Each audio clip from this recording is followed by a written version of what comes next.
Welcome to our channel, The Majestic Man's House. Today, we are going to talk about one of the famous cases in the UK. This case was a landmark court decision in tort law.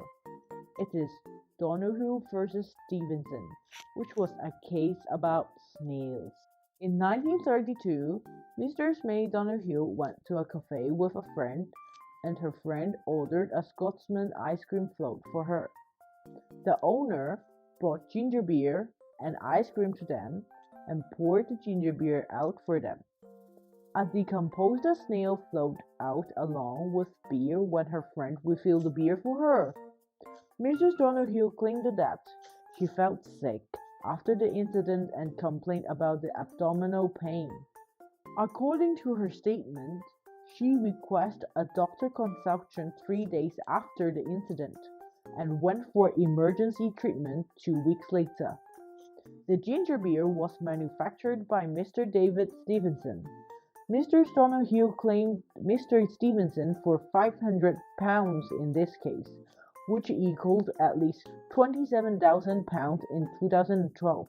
The allegations claimed that Mr. Stevenson had a duty of care to ensure that snails should not be in the bottles of his ginger beer, which he failed to keep the bottles clean.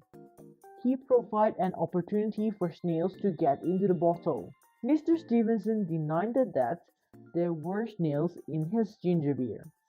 He also responded that the allegations did not have any legal basis as the contract of sale between the seller and the consumer was not formed.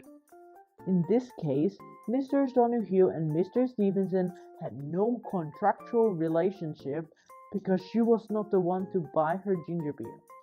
Her friend placed the order for her, and her friend did not get any injuries. Moreover, the ginger beer's bottle was opaque, making Mr. Stevenson unable to examine the content inside. It is negligence in which he should not take any responsibility. However, this was not the reason that could be accepted as being a manufacturer.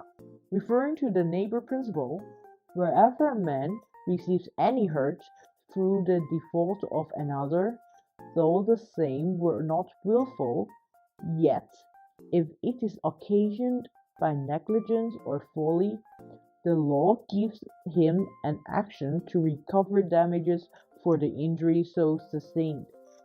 Mr. Stevenson had the responsibility to ensure that the customers were safe to consume the products. Mr. Donoghue's claim was successful. This case established that manufacturers should take the liability to customers with no direct contractual relationships. It formed the base of negligence in common law. This is the end of this case.